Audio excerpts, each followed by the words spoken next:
हमने अपना last topic and किया था सेंट्रल नर्वस सिस्टम। तो आज हम इंडेक्स अपनी देख लेते हैं कि कौन कौन से पॉइंट्स हम पढ़ने वाले हैं। सबसे पहले हम सेंट्रल नर्वस सिस्टम पढ़ेंगे, उसकी फंक्शनिंग पढ़ेंगे, वो किस चीज़ से मिलकर बना हुआ है, ब्रेन के बारे में और स्पाइनल कॉर्ड के बारे में देखेंगे। फिर नेक्स्ट हमारा पॉइंट है पेरिफेरल नर्वस सिस्टम। हम इसकी फंक्शनिंग पढ़ेंगे और इसमें जो दो तरह की नर्व सेल पाई जाती हैं, क्रेनियल और स्पाइनल नर्व, इनके बारे में पढ़ेंगे। फिर हमारा लास्ट टॉपिक है एएनएस यानी ऑटोनॉमस नर्वस सिस्टम। इसकी फंक्शनिंग देखेंगे और इसके अंदर आने वाले दोनों सिस्टम, सिंपैथेटिक सिस्टम और पैरासिम्पैथेटिक सिस्टम के बारे में स्टडी करेंगे। तो सबसे पहले हम अपनी हेडिंग डाल लेते हैं सेंट्रल नर्वस सिस्टम। तो हमारा पहला पॉइंट है सेंट्रल नर्वस सिस्टम के काम। सेंट्रल नर्वस सिस्टम जो नर्वस सिस्टम है यानी जो तंत्रिका तंत्र है उसका कंट्रोल करेगा, प्लस हमारी बॉडी में कंट्रोलिंग का काम करता है। तो सेंट्रल नर्वस सिस्टम के दोनों काम हैं, संपूर्ण शरीर पर नियंत्रण और तंत्रिका तंत्र पर भी नियंत्रण।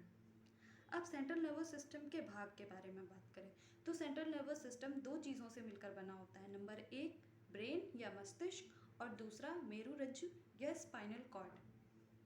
तो हम हेडिंग डाल लेते हैं मस्तिष्क। देखिए मस्तिष्क के बारे में अब हम बेसिक चीज़ें समझ लेते हैं कि मस्तिष्क क्या, हमारे बॉडी में जो सबसे ऊपरी हिस्सा है सिर, उसमें मस्तिष्क पाया जाता है। अगर हम अपनी सबसे ऊपर जो लेयर है बालों की उसको हटाएं तो उसके नीचे स्किन की लेयर मिलेगी। जब हम अपनी स्किन की लेयर को हटाएंगे तो उसके नीचे एक हड्डियों से बना हुआ बॉक्स मिलेगा, जो एक बॉक्स लाइक स्ट्रक्चर है, उसको हम क्रेनियन बोलते हैं। क्रेनियन की अस्थियाँ, ये 8 अस्थियों से मिलके बनी होती है क्रेनियन जो बॉक्स होता है। अगर हम इस बॉक्स को भी हटाएं तो इसके अंदर एक और आवरण पाया जाता है जिसे हम मेनिंजेस बोलते हैं। अब मेनिंजेस जो है वो 3 लेयर से मिलकर बना होता है, ड्यूरा मैटर, एरेक्लॉइड और पैरामैटर। अब हम इनके बारे में पढ़ेंगे कि ये क्या क्या इनके तीनों लेयर्स के काम होते हैं। फिर अगर हम मस्तिष्क के भार की बात करें तो ये लगभग 1.5 किलो का होता है, यानी लगभग 1400 ग्राम या 1450 ग्राम अगर आपको मिलता है तो ये मस्तिष्क का हमारे भार है। अब मस्तिष्क भी कई भागों में बटा हुआ है, जैसे कि हमने इसको अग्र मस्तिष्क, मध्य मस्तिष्क और पश्चिम मस्तिष्क में बांटा है। फिर हम अब धीरे धीरे अग्र मस्तिष्क भी 2 भागों से मिलकर बना हो उसके बारे में पढ़ेंगे, मध्य मस्तिष्क के बारे में और पश्चिम मस्तिष्क के बारे में पढ़ेंगे। तो सबसे पहले हम देख लेते हैं क्या क्या चीज़ें हैं। देखिए मस्तिष्क में अग्र मस्तिष्क जिसे हम प्रोसेनसेफेलॉन बोलते हैं, ये 2 भागों से मिलकर बना है, सेरेब्रम से और डायनसेफेलॉन से। डायनसेफेलॉन को भी 2 भागों में क्लासिफाई किया गया है, नंबर 1 थैलमस, नंबर 2 हाइपोथैलमस। इसी तरह जो मध्य मस्तिष्क है जिसे हम मेसेनसेफेलॉन बोलते हैं, ये भी 2 चीज़ों से मिलकर बना हुआ है, एक कार्पोरा कॉर्डिजेमिना और नंबर 2 सेरेब्रल पेंडिकल। पश्चिम मस्तिष्क जिसे रोम्बेनसेफेलॉन बोलते हैं, ये भी 2 भागों से मिलकर बना है, सेरेबेलम और मेड्यूला ऑब्लंगेटा। तो अब हम मस्तिष्क का काम देख लेते हैं। मस्तिष्क का काम है कि ये पूरे शरीर पर नियंत्रण करता है और तंत्रिका तंत्र का नियंत्रक कक्ष यानी कंट्रोलिंग रूम भी है। मस्तिष्क अस्थियों के खोल से ढका हुआ है जिसे हम क्रेनियम बोलते हैं। क्रेनियम के अंदर और मस्तिष्क के बाहर पाया जाने वाला आवरण मेनिंजेस कहलाता है। मेनिंजेस 3 लेयर्स से मिलकर बना होता है, ड्यूरा मैटर, एरेक्लॉइड और पायामैटर। ड्यूरा मैटर, देखिए ड्यूरेबल, किसी भी चीज़ को ड्यूरेबल बनाने के लिए उसकी में क्या ज़रूरी है कि उसका प्रोटेक्शन से रिलेटेड है। तो ड्यूरा मैटर की जो लेयर होती है सबसे ज़्यादा हार्डेस्ट लेयर होती है, जो तीनों लेयर्स हैं उसमें सबसे ज़्यादा हार्डेस्ट लेयर ड्यूरा मैटर की है। और इसका काम ये होता है ताकि मस्तिष्क हमारे बाहरी जो चोट हैं या अटैक्स हैं तो उनसे सुरक्षा प्रदान करने का काम करता है। एरेक्लॉइड स्पॉन्जी होता है।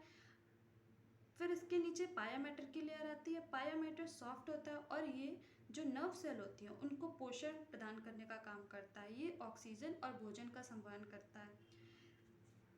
और क्रेनियम का काम क्या होगा, क्रेनियम हड्डियों से बना होता है और हड्डियों का काम होता है कि वो एक उसको स्ट्रक्चर प्रदान करें बॉडी को, नंबर 1 स्ट्रक्चर प्रदान करें और नंबर 2 बाहरी आघातों से सुरक्षा प्रदान करें।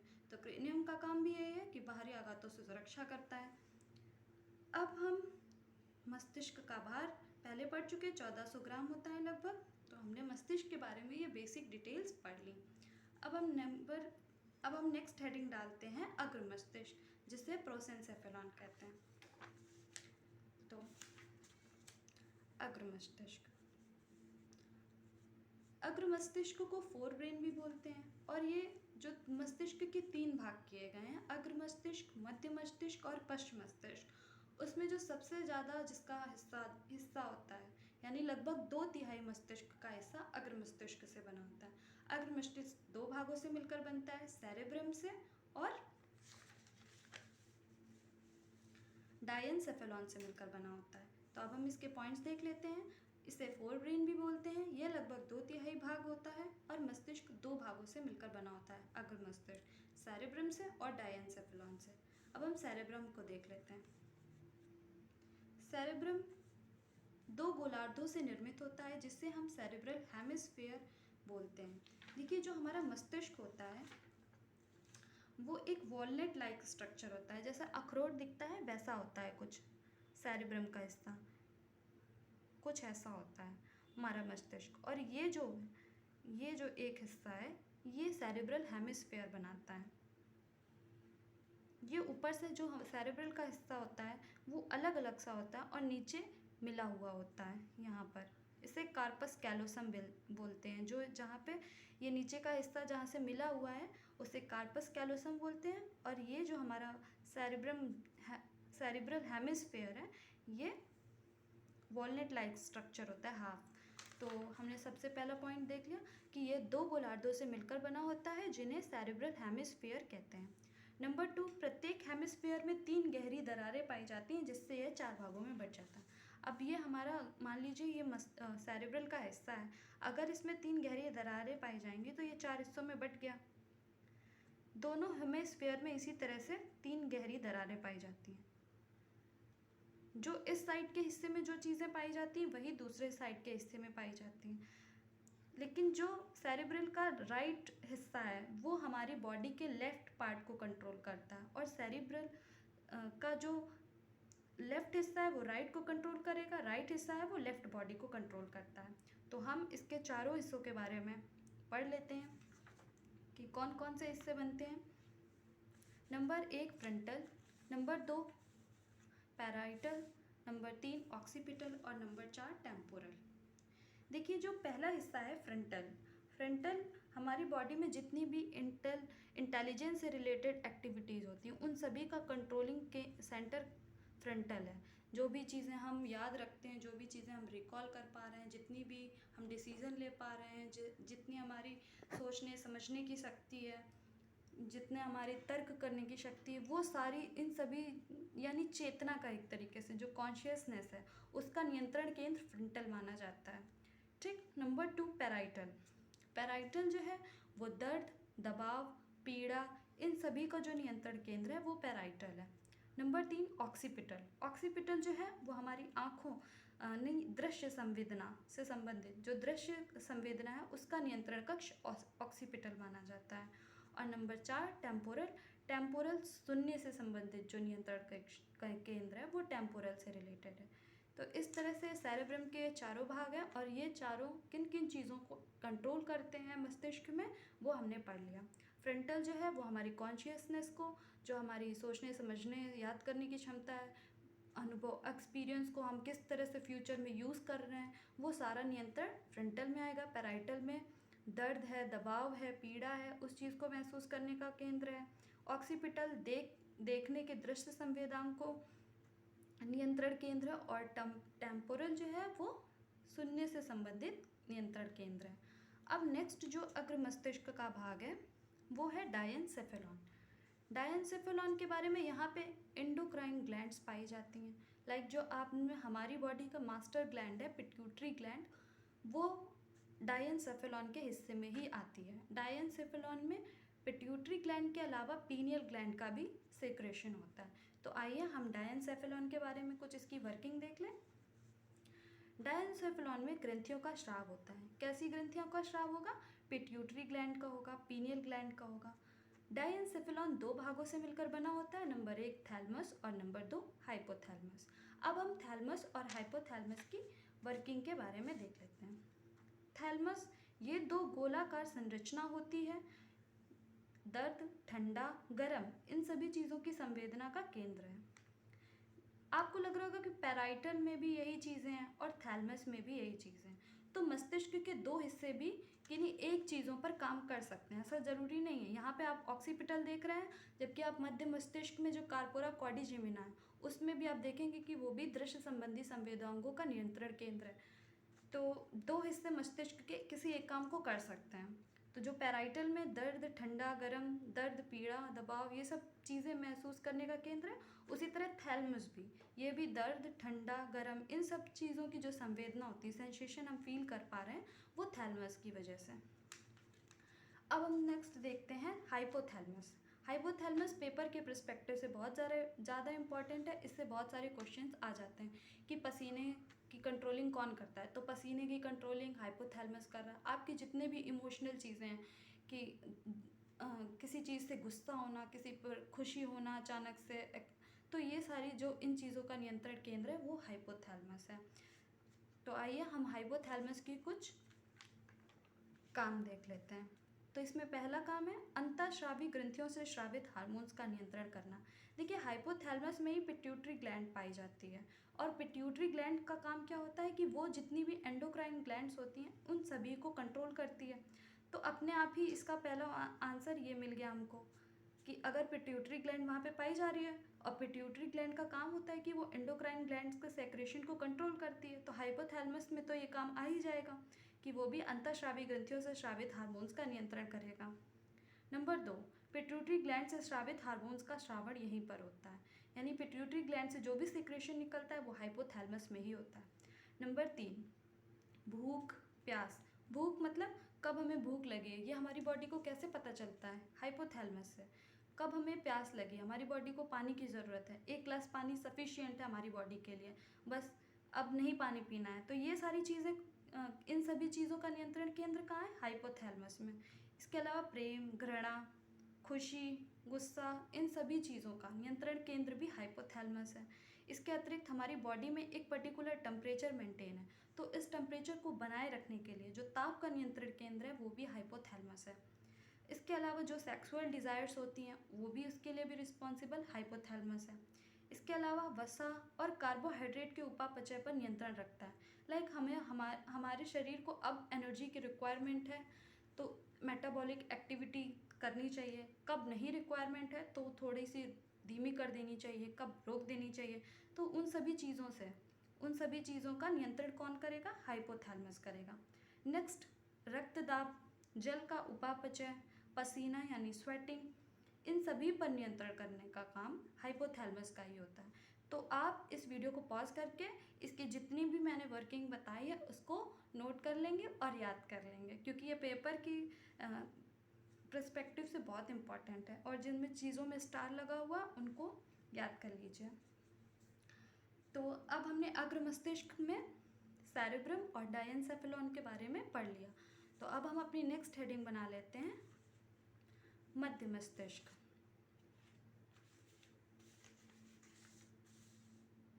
मध्य मस्तिष्क दो भागों से मिलकर बना हुआ है। नंबर 1 कार्पोरा क्वाड्रिजेमिना और नंबर 2 सेरिब्रल पेंडिकल। देखिए कार्पोरा क्वाड्रिजेमिना में क्या होता है, कार्पोरा क्वाड्रिजेमिना में एक ऑप्टिकल पिंड्स पाए जाते हैं, ऑप्टिकल ऑब्जेक्ट होते हैं जो 4 होती है जिनकी संख्या, और इसका काम क्या होता है, ये भी जो ऑक्सीपिटल और टेम्पोरल का काम है कि दृश्य और श्रवण दोनों की नियंत्रण केंद्र जो है वो कार्पोरा क्वाड्रिजेमिना है। तो इसमें दृष्टि और श्रवण शक्ति का नियंत्रण केंद्र होता है। यहाँ पर ऑप्टिकल पिंड पाए जाते हैं जिनकी संख्या 4 होती है। अब नेक्स्ट है सेरिब्रल पेंडिकल। सेरिब्रल पेंडिकल क्या है?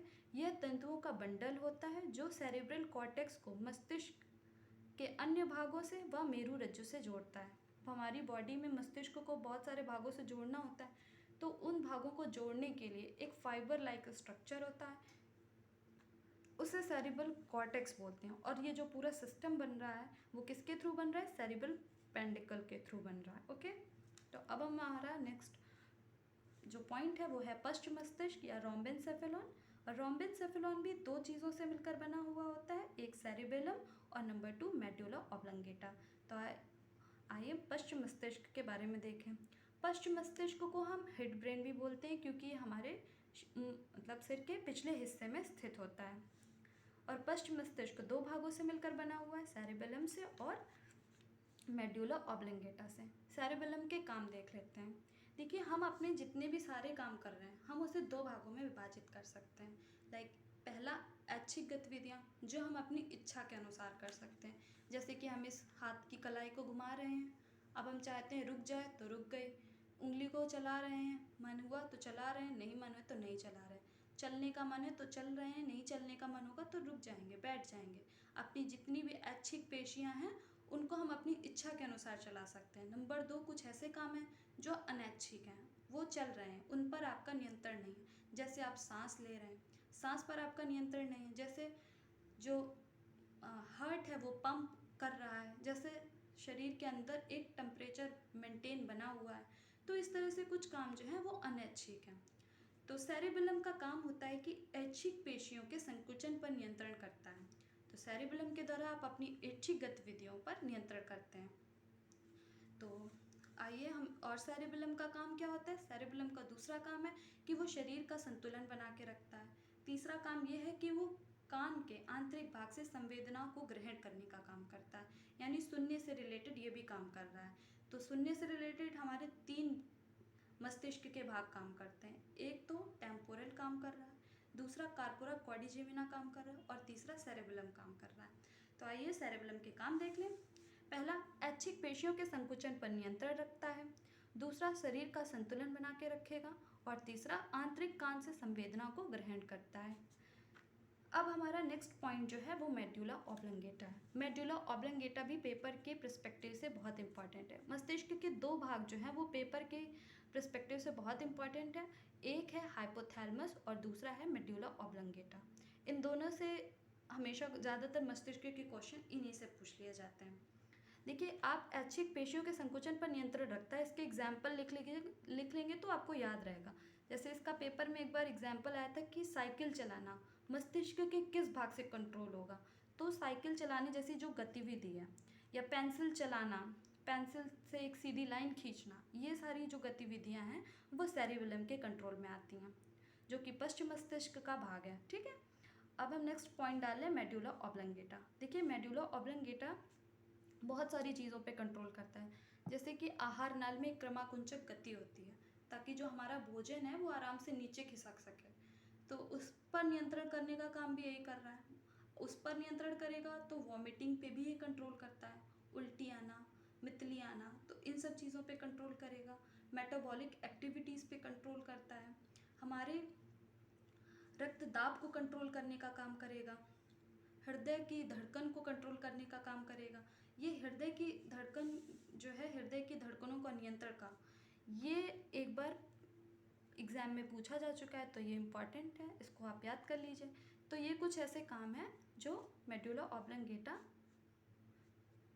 करता है। नंबर 1, उपापचय यानी मेटाबॉलिक एक्टिविटीज़, रक्तदाब पर नियंत्रण, वॉमिटिंग पर नियंत्रण, आहार नाल की क्रमाकुंचक गति पर नियंत्रण, ग्रंथियों के स्राव यानी ग्लैंड्स का सेक्रेशन पर नियंत्रण और हृदय की धड़कनों पर नियंत्रण रखता है। तो इस तरह से हमने सीएनएस के दोनों भाग जो हैं, मस्तिष्क और स्पाइनल कॉर्ड के बारे में मस्तिष्क के बारे में पढ़ लिया। अब सीएनएस का जो दूसरा भाग है स्पाइनल कॉर्ड, उसकी हेडिंग डाल देते हैं और उसके बारे में देखते हैं। तो हमारी सेकेंड हेडिंग है मेरुरज्जु और स्पाइनल कॉर्ड। अब स्पाइनल कॉर्ड कहाँ से स्टार्ट होती है? अगर आप मेड्यूला ऑब्लिंगेटा का और पीछे हिस्से में एक फाइबर लाइक स्ट्रक्चर होता है, उसको हम स्पाइनल कॉर्ड बोलते हैं। तो हम इसकी कुछ चीज़ें देख लेते हैं जो हमने लिखी हैं। मेड्यूला ऑब्लिंगेटा का पिछला भाग ही मेरुरज्जु यानी स्पाइनल कॉर्ड का निर्माण करता है। मेरुरज्जु का अंतिम सिरा एक पतले सूत्र के रूप में होता है, जिसके चारों ओर एक आवरण पाया जाता है, और ये वही आवरण है जो मस्तिष्क के चारों ओर एक आवरण पाया जाता है मेनिंजस का, जिसमें 3 लेयर्स होती हैं। वही आवरण मेरुरज्जु के अंतिम सिरे में, जहाँ पर एक पतला फाइबर लाइक स्ट्रक्चर होता है, उसके चारों ओर भी मेनिंजस का आवरण पाया जाता है। इसमें भी तीनों यही लेयर्स होती हैं, ड्यूरा मैटर, एरेक्टॉइड और पाया मैटर का। अब नंबर 3, मेरुरज्जु के मध्य में एक सक्रिय नाल पाई जाती है, जिसे हम सेंट्रल कैनाल बोलते हैं, और इस सेंट्रल कैनाल के अंदर एक फ्लूइड भरा होता है, जिसे सेरेब्रो स्पाइनल फ्लूइड बोलते हैं। हमारे मस्तिष्क में भी जो 2 लेयर्स हैं, जो अभी लेयर्स बताइए आपको, मेनिंजस में जो 3 लेयर्स हैं, ड्यूरा मैटर, एरिक्लॉइड और पाया मैटर। इनके बीच में भी ये फ्लूइड भरा होता है जिसे हम सेरेब्रो स्पाइनल फ्लूइड बोलते हैं। देखिए हमारे मस्तिष्क का भार 1.5 किलो के लगभग है, लेकिन कभी भी हम ये रियलाइज़ नहीं करते कि हम अपने सिर में 1.5 किलो का भार लेके घूम रहे हैं। तो ये जो फ्लूइड होता है इसकी ये खासियत है कि इसकी वजह से आप अपने मस्तिष्क का भार लगभग शून्य महसूस करते हैं। यही जो फ्लूइड है वही हमारी सेंट्रल कैनाल में भी पाया जाता है, जिसे हम सेरेब्रो स्पाइनल फ्लूइड बोलते हैं। तो ये आप इसको लिख लीजिए, हाईलाइट कर लीजिए कि सेंट्रल कैनाल कहाँ पाई जाएगी, स्पाइनल कॉर्ड में पाई जाएगी। और स्पाइनल कॉर्ड में जो सेंट्रल कैनाल होगी उसके अंदर एक फ्लूइड भरा होता है जिसे सेरेब्रो स्पाइनल फ्लूइड बोलते हैं। अब हम स्पाइनल कॉर्ड के काम देख लेते हैं। तो स्पाइनल कॉर्ड जो है 2 काम करता है मेन, और भी बहुत सारे काम हैं लेकिन ये 2 इम्पॉर्टेंट काम हैं। पहला, प्रतिवर्ती क्रियाओं का नियंत्रण व समन्वय करना। प्रतिवर्ती क्रिया यानी रिफ्लेक्स एक्शन का नियंत्रण, कंट्रोलिंग करना और कोऑर्डिनेशन करने का काम करता है। नंबर 2, यह मस्तिष्क से आने जाने वाले उद्दीपनों का संवहन करता है। यानी जैसे हमने आँख से कोई चीज़ देखी, जैसे हमने देखा आँख से देखी कि लड्डू रखे हैं सामने, लेकिन हम हाथ से उठाते हैं तो आँख से हाथ तक के कनेक्शन के लिए कुछ चीज़ चाहिए, कोई सिस्टम चाहिए। तो वो जो रास्ता दिखा रहा है, वो कौन दिखा रहा है, वो जो रास्ता बना रहा है वो स्पाइनल कॉर्ड के थ्रू है। तो ये क्या कर रहा है, मस्तिष्क से आने जाने वाले उद्दीपनों का संवहन करता है। जैसे हमने किसी गर्म चीज़ को टच किया, जैसे हमने गर्म तवा, आप देख के तो नहीं पता चला, हमने हाथ रख दिया उसमें और हम तुरंत वो मैसेज कहाँ मस्तिष्क तक पहुँचा, तभी तो हमने हाथ हटाया। तो आने जाने वाले जो भी उद्दीपन है वो हाथ से मस्तिष्क तक पहुंचाने या मस्तिष्क से बॉडी के किसी और पार्ट तक पहुंचाने, तो इनका संवहन करेगा स्पाइनल कॉर्ड। और पहला है प्रतिवर्ती क्रियाओं का नियंत्रण करेगा। अब हम जानते हैं कि प्रतिवर्ती क्रियाएं कैसी क्रियाएं होती हैं। देखिए कभी कभी क्या होता है, आपने जैसे कि सांप को देखा और सांप को देखते ही आप उछल जाते हो अचानक से, आप मतलब चाहते नहीं हो लेकिन वो चीज़ें अचानक से हो जाती हैं, आपकी इच्छा के बिना भी वो बॉडी अचानक से कर देती है। तो ऐसे काम प्रतिवर्ती क्रियाओं में आते हैं, जैसे कि सांप को देख के उछल जाना, गर्म चीज़ पे जैसे आप हाथ रखो तुरंत हाथ हट जाता है, आप नहीं भी चाहो तब भी वो हट जाएगा। तो ऐसे काम, जैसे कि अचानक छींक आ जाना, आपकी नाक में कुछ चला गया तो छींक आ जाएगी, मुंह में पानी आ जाता है किसी प्रिय भोजन को देख के, गाड़ी को हॉर्न सुनते हैं तो आप चौंक जाते हैं, सांप को देखकर कूद जाते हैं। ऐसा क्यों होता है? तो हम पहले ये नोट कर लें कि सर्वप्रथम एक साइंटिस्ट थे मार्शल हॉल, उन्होंने इसकी खोज की प्रतिवर्ती चाप की, प्रतिवर्ती क्रियाओं की। प्रतिवर्ती क्रियाएं कुछ ऐसी क्रियाएं होती हैं जिन पे हमें तुरंत इमीडिएट रिस्पॉन्स लेना पड़ता है, और इन कामों को करने की रिस्पॉन्सिबिलिटी माइंड की ना होके, ब्रेन की ना होके, सॉरी, स्पाइनल कॉर्ड की होती है। ऐसी स्थिति में क्या होता है कि जहाँ पे मस्तिष्क अगर सोचेगा, उस पर डिसीजन लेगा, फिर बॉडी पार्ट को कोई ऑर्डर देगा, तब तक देर हो जाती है। तो कुछ ऐसे एक्शन हैं जिनको वो मस्तिष्क पे ना जाके सीधा हमारे स्पाइनल कॉर्ड में जाते हैं, और स्पाइनल कॉर्ड से वो डायरेक्ट कनेक्टेड होते हैं मोटर न्यूरॉन से। और मोटर न्यूरॉन्स जो है वो हमारी ऐच्छिक पेशियों से संबंधित होते हैं और वो तुरंत एक्शन ले लेते हैं। तो प्रतिवर्ती क्रियाएं कुछ ऐसी क्रियाएं हैं जो मस्तिष्क से निर्देशित ना होकर सीधा मेरुरज्जु से निर्देशित हो जाती हैं। तो ऐसी क्रियाएं प्रतिवर्ती क्रियाएं कहलाती हैं। अगर देखिए सांप आपके सामने है और अगर आप मस्तिष्क सोचने लगे कि मैं क्या करूं, उतनी देर में तो सांप काट सकता है, तो स्पाइनल कॉर्ड क्या करेगा, आंखों से देखे तुरंत स्पाइनल कॉर्ड में आपकी इन्फॉर्मेशन गई, और फिर वो स्पाइनल कॉर्ड ने तुरंत अपने जो पैर में पाए जाने वाले जो मोटर न्यूरॉन्स हैं उनको ये मैसेज किया, और पैर अपने आप पीछे की ओर खिसक जाता है या आगे की ओर कूद जाता है, आप तुरंत कूद जाते हैं। तो ये इस तरह की जो क्रियाएं होती हैं वो प्रतिवर्ती क्रियाएं कहलाती हैं। तो इसका एक आप ये लिख सकते हैं कि ये संवेदी तंत्रिका कोशिका से मस्तिष्क में न जाके सीधा मेरुरज्जु में जाएंगी, और मेरुरज्जु सीधा उनको प्रेरक तंत्रिका कोशिका तक पहुंचाएगा, और वो एक्शन अपने आप हो जाता है। आप नहीं भी चाहेंगे तो भी वो चीज़ें अपने आप हो जाएंगी। जैसे कि आपने खाना देखा, मुंह में पानी आ गया, आप चाहते नहीं है लेकिन वो आ जाता है। तो ऐसे कुछ जो एक्शंस हैं जो मस्तिष्क से नहीं कंट्रोल होते बल्कि स्पाइनल कॉर्ड से कंट्रोल्ड हैं, वो क्रियाएं प्रतिवर्ती क्रियाएं या रिफ्लेक्स एक्शन कहलाती हैं। तो जैसे आपने संवेदी तंत्रिका कोशिका से मेरुरज्जु में जाएगा, और मेरुरज्जु से प्रेरक तंत्रिका कोशिका तक जाने में जो मार्ग बन रहा है उसे हम रिफ्लेक्स आर्क बोलते हैं या प्रतिवर्ती चाप बोलते हैं। नंबर दूसरा, रिफ्लेक्स एक्शन आप उसको देख के जो प्रतिक्रिया कर रहे हैं, जो स्टार्टिंग से लेके एंड तक जो पूरा प्रोसेस हो रहा है, उसे हम रिफ्लेक्स एक्शन या प्रतिवर्ती क्रियाएं बोलते हैं। ये क्रियाएं इतनी फास्ट स्पीड से होती हैं कि इनकी दर लगभग 120 से लेके 200 मीटर पर सेकेंड की गति से ये काम होता है। तो ये रिफ्लेक्स एक्शन ये ह्यूमन में काफ़ी अच्छे से डेवलप्ड, जबकि पशुओं में ये कम अच्छे से डेवलप होता है। तो अब हमारा नेक्स्ट जो पॉइंट है वो है पेरिफेरल नर्वस सिस्टम। अब पेरिफेरल नर्वस सिस्टम क्या है? स्पाइनल कॉर्ड से बॉडी के अन्य भागों को जोड़ने की ज़रूरत है, तभी तो हम अपनी चीज़ों को कंट्रोल कर पाएंगे। तो एक ऐसा सिस्टम जो कि स्पाइनल कॉर्ड से बॉडी को बहुत सारे भागों से जोड़ रहा है, बेसिकली जो सेंट्रल नर्वस सिस्टम से, जो हमारी सेंट्रल नर्वस सिस्टम से बॉडी के डिफरेंट पार्ट्स को कनेक्ट करने का काम करता है, वो पेरिफेरल नर्वस सिस्टम होता है। तो पेरिफेरल नर्वस सिस्टम के हम काम देख लेते हैं। ये क्या करता है? सीएनएस को शरीर के विभिन्न एफेक्टर और इफेक्टर से जोड़ता है। एफेक्टर यानी जिनसे हम रिसीव करते हैं संवेदनाओं को, और इफेक्टर जिनसे हम प्रतिक्रिया करते हैं या क्रियान्वयक। तो इनसे जोड़ने का काम कौन करेगा? Peripheral nervous system. नंबर 2, यह ठोस धागे नुमा तंत्र होता है। नंबर 3, अब ये कोई तंत्र है तो इसमें भी कुछ कोशिका तंत्रिकाएं पाई जाती हैं, यानी नर्व्स पाई जाती हैं। ये नर्व्स दो प्रकार की होती हैं। पहली नर्व्स जो मस्तिष्क में पाई जाएंगी वो क्रेनियल नर्व्स कहलाती हैं। नंबर दूसरी जो स्पाइनल कॉर्ड से रिलेटेड होती हैं वो स्पाइनल नर्व्स बोलते हैं, कहलाती हैं। तो इसमें सिर्फ पेपर में दो ही क्वेश्चन दो तरह के पूछे जाते हैं कि क्रेनियल नर्व्स की संख्या ह्यूमन में कितनी पाई जाती है। तो क्रेनियल नर्व्स जो है वो 12 जोड़ी पाई जाती है या 24, और स्पाइनल नर्व्स जो है वो 31 जोड़ी या 62 पाई जाती हैं। तो ये हमारा पेरिफेरल नर्वस सिस्टम हो गया। अब नंबर 3 है autonomous nervous system. Autonomous nervous system में पहली बात तो ये ऐसा नर्वस सिस्टम है जो मस्तिष्क के नियंत्रण से बाहर होता है, यानी ये मस्तिष्क द्वारा निर्देशित नहीं होता है। मस्तिष्क जो काम इसे कंट्रोल नहीं करता, ये अपने आप काम करता रहता है मस्तिष्क के आउट ऑफ कंट्रोल में मतलब मस्तिष्क इस पर कंट्रोल नहीं करता।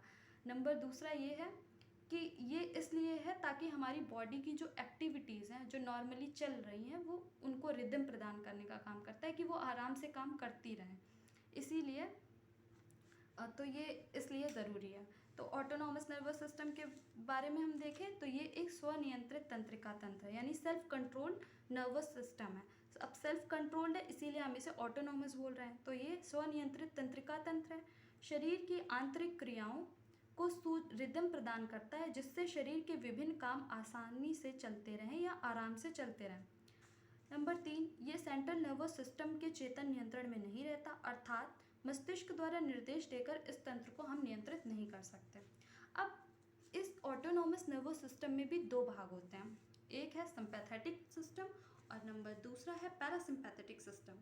सिंपैथेटिक सिस्टम तब काम करता है जैसे आपने देखा कोई अचानक से आपके सामने कोई गाड़ी आ गई। अभी नॉर्मली आपकी बॉडी काम कर रही थी, उसमें सारे डाइजेशन, उसकी सांस लेने की गति, उसकी हृदय की धड़कने की गति सब नॉर्मल काम कर रही थी। लेकिन आप सड़क से जा रहे हो और अचानक आपके सामने कोई बहुत बड़ा ट्रक आ गया, तो उस समय क्या होगा? आपकी धड़कन बहुत तेज़ी से बढ़ जाएगी, आपका हृदय तेज़ी से धड़कने लगेगा, सांसें एकदम बढ़ जाएंगी और जो ब्लड वेसल्स हैं वो सिकुड़ जाएंगे। तो उस समय जो आपके शरीर की नॉर्मल फंक्शनिंग है वो अफेक्ट हो जाती है, वो दूसरी तरीके से काम करती है और उसे दूसरी तरीके से कंट्रोल करने की ज़रूरत होती है। तो उस समय जो सिस्टम काम करेगा वो कौन सा सिस्टम होगा? वो हमारा ऑटोनॉमस नर्वस सिस्टम में सिंपैथेटिक नर्वस सिस्टम होगा, सिंपैथेटिक सिस्टम होगा। जबकि दूसरा केस जो है पैरासिम्पैथेटिक सिस्टम, जब आप सो रहे हैं तो आपकी बॉडी ज़्यादा रिलैक्स होती है, तो उस समय जो आपकी काम करने की तो तब आपकी जो सांस की स्पीड होगी वो एकदम स्लो होगी, हृदय की धड़कन होगी वो एकदम स्लो होगी, डाइजेशन जो हो रहा होगा वो आराम से फास्ट होगा। तो उस तरह जो उस परिस्थिति में यानी रेस्ट और डाइजेस्ट के मोड पे होगा, तो वो पैरासिम्पैथेटिक सिस्टम काम करेगा। तो अब आइए इसके बारे में थोड़ा देख लेते हैं। जैसे अगर सिंपैथेटिक सिस्टम की बात करें तो जब आप सिंपैथेटिक में होंगे तो हृदय आपकी अचानक से हृदय की जो गति होगी वो बढ़ जाएगी, धड़कने की। तो ब्लड जो होगा, ब्लड वेसल्स जो होंगी वो सिकुड़ जाती हैं, सांस लेने की गति तेज़ी से होने लगेगी, आँखों की पुतली फैल जाती है, डाइजेशन जो है वो स्लो हो जाता है। और वो कंडीशन कौन सी होती है? फ्लाइट और फाइट की कंडीशन में सिंपैथेटिक सिस्टम काम करता है। दूसरा है पैरासिम्पैथेटिक, जो कि बिल्कुल इसके अपोजिट होता है। जब आप सो रहे होते हैं या आप आराम से कोई टीवी देख रहे हैं फेवरेट मूवी दिखा के, तो आपकी बॉडी पूरी बढ़िया रेस्ट मोड में है, तो उस समय पैरासिम्पैथेटिक सिस्टम काम कर रहा है, मतलब आपकी हृदय की गति स्लो है, आराम से काम कर रही।